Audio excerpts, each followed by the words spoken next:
Tout est en mouvement dans cette vie, que ce soit le vent qui souffle, l'eau qui coule, le sang qui circule à l'intérieur de nous, nos souffles, mais aussi les jours qui passent, le jour et la nuit, la danse interne de nos cellules, les atomes qui tournent ou que ce soit les astres dans le ciel. Il n'y a rien qui n'est pas en mouvement. Aujourd'hui, j'ai envie de te parler de mouvement, de te parler d'immobilité, de te parler de douleur, de te parler de stagnation, d'eau qui stagne et de la vie qui s'éteint en fait, qui s'éteint. Parce qu'à partir du moment où le mouvement s'arrête, eh bien la vie aussi diminue.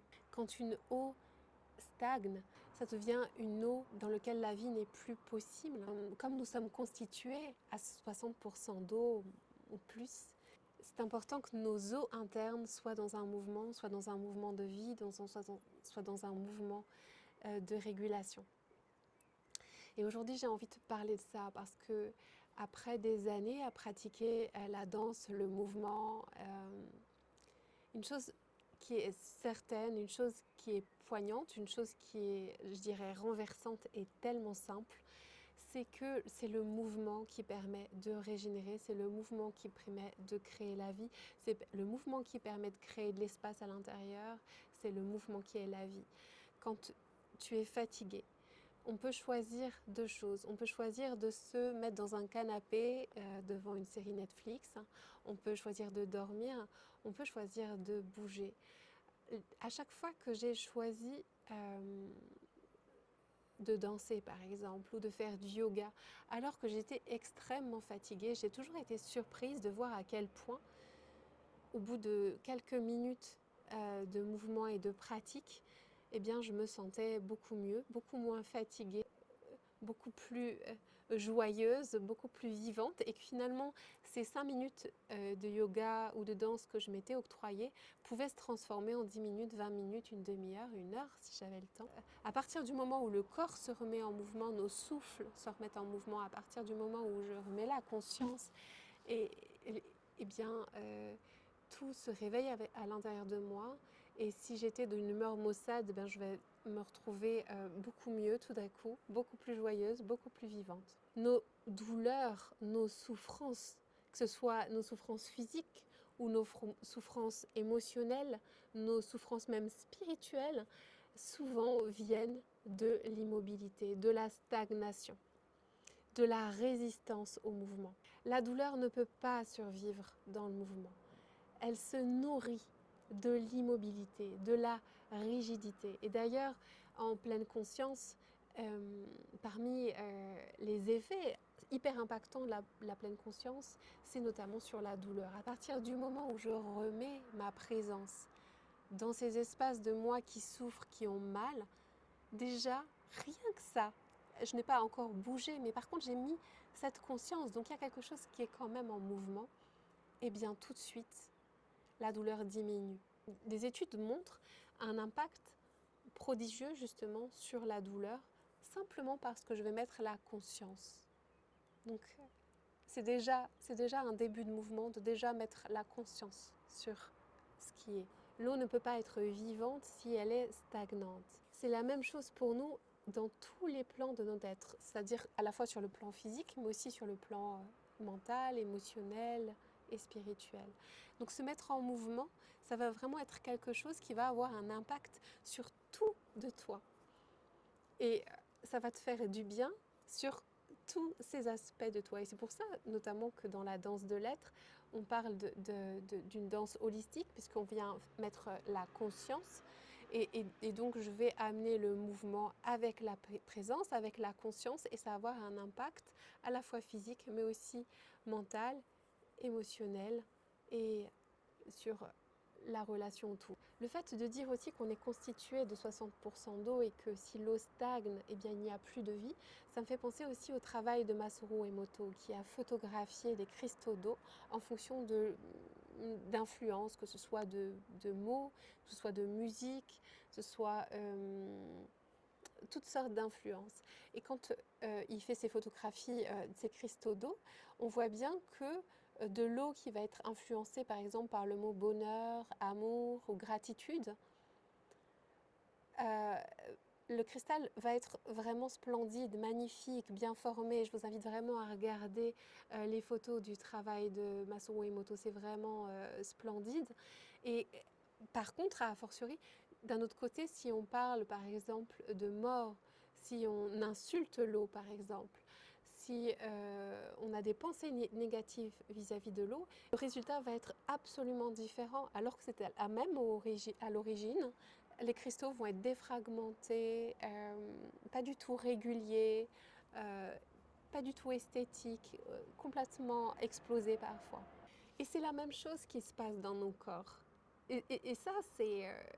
je ferai une vidéo sur cette thématique parce que c'est quelque chose qui me touche beaucoup. Comment est-ce qu'on peut s'informer, informer l'eau qui est à l'intérieur de nous. Mais c'est encore un autre sujet. Aujourd'hui, j'avais envie de te parler de mouvement. Et oui, toutes nos douleurs, tous nos maux vont venir de la stagnation, d'une immobilité, que ce soit la douleur, à la fois dans mon corps, dans mon esprit, mais aussi dans mon cœur. L'immobilité, c'est le non-mouvement, c'est également la peur du changement, c'est le fait de vouloir dire non, c'est résister à la vie, parce que la vie, elle est dans ce flot.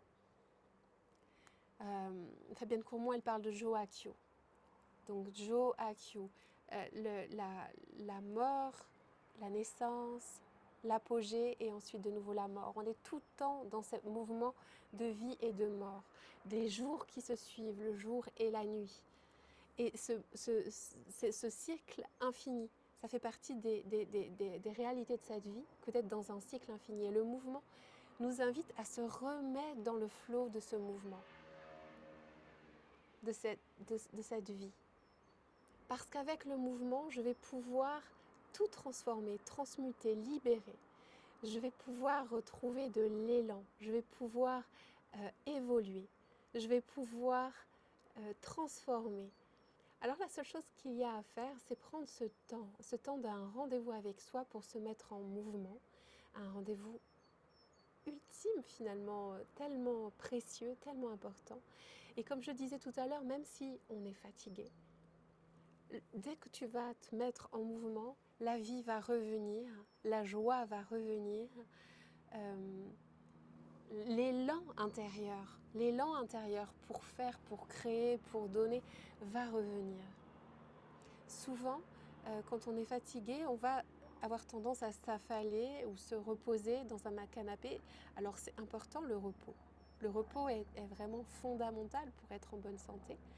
Mais ce repos où je vais être dans une forme de passivité, d'immobilisme pendant des heures sans dormir, ça c'est quelque chose qui au contraire peut nous amener à encore plus d'immobilité intérieure, encore plus de frustration, de douleur, de difficulté. D'ailleurs, on le dit, hein, des personnes qui vont avoir des personnes qui vont avoir des sciatiques, des difficultés vraiment physiologiques, on va leur dire oui, faites attention, ne faites pas trop d'efforts, mais ne faites pas rien non plus.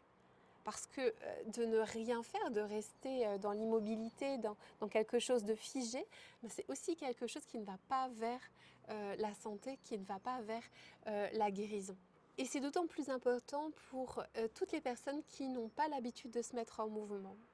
Parce que celles qui ont l'habitude de se mettre en mouvement, elles savent.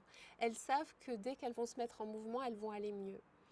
Mais si on n'a pas l'habitude d'être dans le mouvement, eh bien on va oublier ça. Et du coup, il va falloir retrouver finalement cette sagesse interne de notre corps pour pouvoir ensuite être à l'écoute et vigilant et régulièrement avoir une activité qui va pouvoir me mettre en mouvement. Alors le mouvement, quel mouvement ?